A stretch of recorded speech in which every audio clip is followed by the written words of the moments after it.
Hello friends, it's me host Mal back with yet another new video. आजको video चाहिँ अब mainly informative खालको video हुनेवाला छ. And today we are going to talk about WorldLink को dual band router. WorldLink चाहिँ यसलाई mainly 5G internet 5G router भन्दै यसको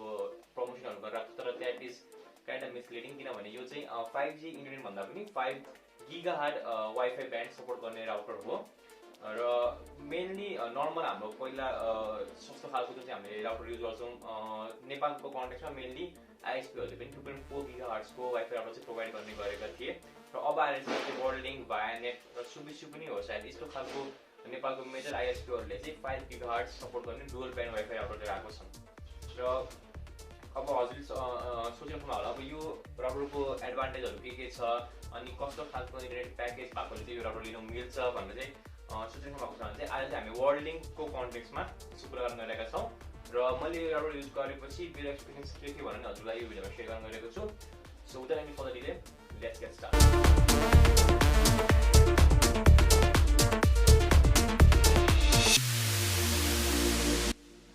स्टार्ट गरौँ अब 2.4 GHz वाइफाई ब्यान्ड र 5 GHz को वाइफाई ब्यान्डमा के डिफरेन्स छ भनेर अब मेनली हाम्रो हाउसहोल्डमा युज हुने मोस्ट अफ द वायरलेस डिभाइसहरु चाहिँ 2.4 GHz वाइफाई ब्यान्डमा चल्ने गर्छ जस्तै हजुरको ब्लुटुथ त्यसपछि वायरलेस माउस भयो हजुरको माइक्रोवेभ इभन वाइफाई को सिग्नलहरु चाहिँ 2.4 GHz ब्यान्डमा like they transmit the signal अनि वाइफाई को कन्टेक्स्टमा चाहिँ यसको 14 वटा च्यानल हुन्छ 2.4 GHz मा चाहिँ र एक च्यानल अब यही च्यानलहरुमा चाहिँ यो ब्यान्डहरु रन भइरहेको हुन्छ र हजुरलाई अब राउटर ओर मोडम देखि हजुरको फोनमा सिग्नल ट्रान्समिट एन्ड रिसिभ भइरहेको हुन्छ अब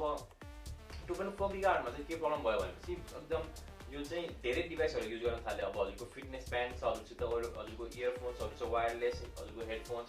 अब घरमा माइक्रोवेभहरु छ चलिरहेको छ और अब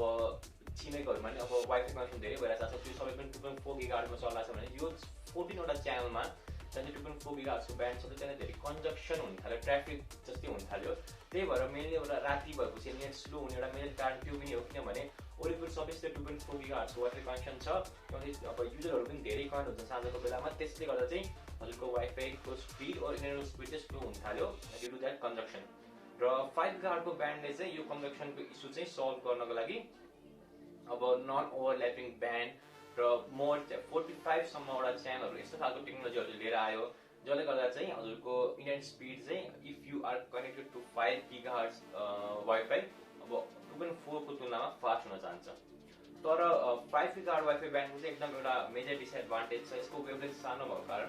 यो चाहिँ इजिली वल्स र डोर विन्डो खालको यो के भन्छ प्रोटेक्सनबाट इजिली पेनिट्रेट चाहिँ गर्न सक्दैन जसको कारण 5 GHz वाइफाई को रेन्ज चाहिँ एकदम थोरै हुन जान्छ हजुरले एउटा फ्लोर र दुई तीनटा रुम भन्दा परसम्म चाहिँ यसलाई राम्रोसँग चलाउन सक्नु हुँदैन तर अन अदर ह्यान्ड 2.4 GHz को वाइफाई रेन्ज चाहिँ कम्पेयर टु 5 GHz एकदम धेरै हुन्छ लगभग डबल नै भनौं सो अब यहाँ इफ हजुरलाई चाहिँ अब घरमा वाइफाई चलाइराख्नु भएको छ हजुरको 2.4 GHz के इन्टरनेट छ 25 or 20 Mbps को फेरि हजुरलाई सफिसिएन्ट छ तर ओन्ली प्रब्लम इज हजुरको रेन्ज सानो छ भने मतलब रेन्ज धेरै टिक्दैन भने चाहिँ rather than upgrading to 5 GHz router म चाहिँ के सजेस्ट गर्छु भने हजुरले अब हाम्रो बजारमा सेकेन्ड ह्यान्ड 2.4 GHz राउटर और नयाँ पनि 2015 देखि 2000 सम्म नयाँ राउटर आउँछ त्यो राउटर लिएर एउटा ल्यान केबलले यो राउटर हजुरको अरु कुनै नर्मल राउटरसँग कनेक्ट गरेर वाइफाई चाहिँ you can use that way त्यसरी अब हजुरलाई घरको कुन कुनामा चाहिँ अब सिग्नल थोरै आउँछ त्यहाँ चाहिँ हजुरले नयाँ राउटर राखिदिने अनि त्यो राउटर र हजुरको अहिले एक्जिस्टिङ राउटरलाई चाहिँ ल्यान केबलले कनेक्ट गर्नुभयो भने चाहिँ that would be far more better किनभने 2.4 को रेन्ज पनि धेरै हुन्छ तर त्यही प्रब्लम हो कन्जक्सनको प्रब्लम आउँछ पछि अब 5 GHz मा चाहिँ अब रेन्ज थोरै भएको कारण हजुरलाई यो अब एउटा दुईटा सम्म रुममा चाहिँ मजाले टिप्छ तर त्यसपछि अलि अब कनेक्सन अनस्टेबल हुन जान्छ that's the major con of 5 GHz तर जस्तै अब हजुर यो राउटर भएको रुमदेखि अलि टाढा हुनुहुन्छ र 2.4 GHz को वाइफाई को दुईटा सिग्नल और तीनटा सिग्नल आइराछ टोटल 5 वटा सिग्नलमा र 5G वाला राउटरको दुईटा सिग्नल आएको छ र कनेक्सनको इस्यु छैन भने चाहिँ स्पिड कम्पेयर गर्नुहुन्छ भने चाहिँ 5G को फास्ट हुन्छ स्पिड त्यही भएर अब इफ हजुरको अहिलेको हालको प्रब्लम चाहिँ रेन्ज नै हो भने चाहिँ I suggest you not to go with this router, किनभने यसको अब यसले चाहिँ 2.4 र 5 गिगाहरुको दुईटै वाइफाई फाल्छ। अब हजुरले यो राउटर कनेक्ट गरेपछि हजुरले फोनको सेटिङ्समा गएर आफ्नो वाइफाईमा हेर्नुभयो भने चाहिँ हजुरकै नामको वाइफाईको पछाडि 2.4 र 5 भनेर आउँछ। द्याट इज अब 5 हजुरले दुवैमा पासवर्ड, दुवैको पासवर्ड एउटै हुन्छ, पासवर्ड हाल्नु। त्यसपछि अब हजुर राउटरको नजिक हुनुहुन्छ भने चाहिँ फोनले आफै फास्ट 5 गिगाहर्ट्जको नेटवर्कमा कनेक्ट गर्छ र हजुर टाढा हुनुहुन्छ भने चाहिँ 2.4 गिगाहर्ट्जको नेटवर्क कनेक्ट गरेर हजुरको फोनमा इन्टरनेट चल्छ। त्यही हो, अब रेन्ज नै इस्यु हो भने चाहिँ don't go with this one. तर हजुरको अब एउटै फ्ल्याटमा इन्टरनेट चाहिएको छ, हजुरलाई त्यति खासै रेन्ज त्यति धेरै चाहिँदैन भने चाहिँ हजुरले 5 गिगाहर्ट्ज युज गर्नु, किनभने 5 गिगाहर्ट्जमा अहिले मेरै घरको वरिपरि पनि अरू कसैको नि 5 गिगाहर्ट्जको इन्टरनेट छैन, त्यही भएर कन्जक्सन हुने चान्स एकदम कम हुन्छ। र हजुरले अब जस्तै फाइल सेयरिङ पनि 5 गिगाहर्ट्जको, जस्तै हजुरको फोन 5 गिगाहर्ट्जमा कनेक्टेड छ र अर्को कुनै 5 गिगाहर्ट्जको फोनमा हजुरले वाइफाई फाइल सेयर गर्दा पनि एकदम छिटो नै हुन्छ। र अर्को एउटा कुरा आयो इन्टरनेट स्पिड्सको। अब हजुरले 30 MB कनेक्सन लिनु भएको छ भने अब 5 गिगाहर्ट्जले दिने पनि त्यही हो, 2.4 गिगाहर्ट्जले पनि दिने त्यही हो। अब हजुरको निड चाहिँ पुरानै राउटरले मजाले चलिरहेको छ भने चाहिँ अपडेट गर्दा खासै केही बेनिफिट चाहिँ देखिँदैन, किनभने अब 30 MB कनेक्सन 40 MB कनेक्सनमा त्यति खासै भास्ट डिफ्रेन्स चाहिँ पार्न जाँदैन यो राउटरले। र यो त भयो, अब हजुरले राउटर अपडेट गर्न के गर्नुपर्छ, गर्ने कि नगर्ने भन्ने खालको कुरा। मैले पनि आफ्नो यो वाइफाई राउटर अब यो मेरो रुममा छ राउटर, र अब यो दुईटा रुमदेखि उतातिर गयो, अब हामी बाहिरसम्म गयो भने चाहिँ यो 5 गिगाहर्ट्जको वाइफाई टिप्दैन, छतमा पनि यसो टिप्दैन। त्यही भएर मेरो रुममा चाहिँ फास्ट इन्टरनेट छ, वरिपरिका चाहिँ खासै फरक परेको छैन यो राउटर अपडेट गरेर। र तलको फ्लोरमा पनि हामीले यही इन्टरनेट सेयर गरेका छौँ, त्यसलाई चाहिँ वी हेभ युज राउटर, हामीले चाहिँ एउटा एक्स्ट्रा राउटर युज गरेर यसलाई ल्यान्ड केबलबाट कनेक्ट गरेर युज गरेको छौँ। अब if you want a video about a cheap and reliable router to extend यो रेन्ज, त्यसको भिडियो चाहिँ म बनाइदिन्छु, किनभने मैले गराजमा अस्ति भर्खर एउटा राउटर मगाएर युज गरेर आएको छु तलको फ्लोरमा, त्यो चाहिँ लगभग 1 महिना जति भयो। त्यो राउटर युज गर्दा हजुरलाई अब बेनिफिटहरू चाहिँ के हुन्छ एक्स्ट्रा राउटर युज गरेर, जुन चाहिँ अब वर्ल्डिङको कनेक्सनको पन पनि हो। हजुरले वर्ल्डिङको कनेक्सन लिनु भएको छ भने you can access the login page for राउटरको कन्फिगरेसन सेटिङ्स। हजुरले अब जस्तै अरू राउटरहरूमा हामीले 192.168.1.1 गरेर कनेक्ट गरेर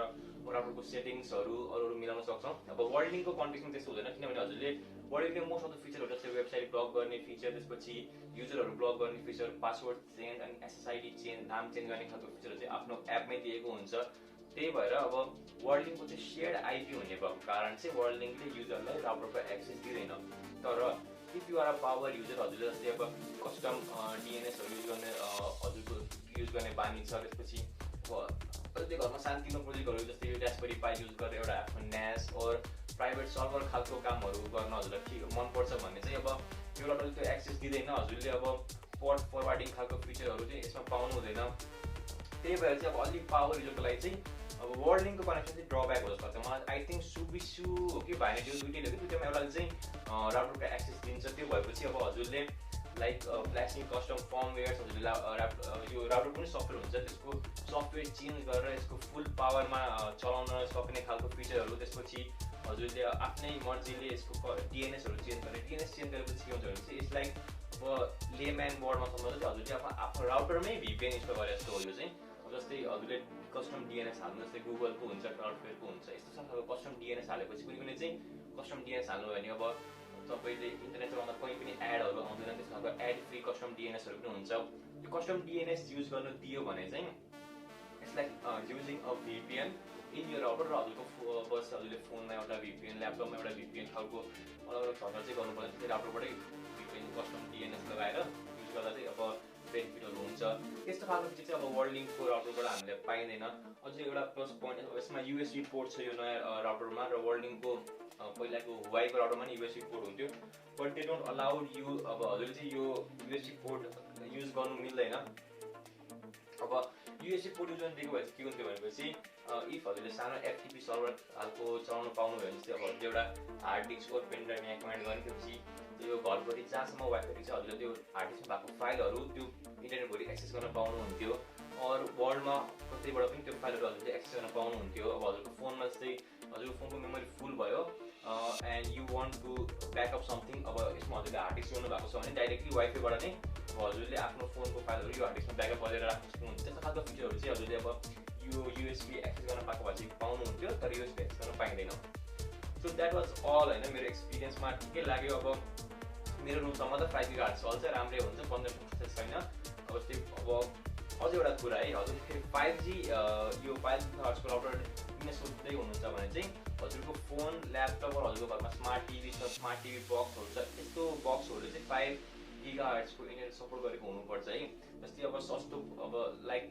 2-3 वर्ष पुरानो मिड रेन्ज फोनहरू और अब सस्तो setup box, smart TV box, त्यसपछि सस्तो खाले स्मार्ट टिभीहरू अनि पुरानो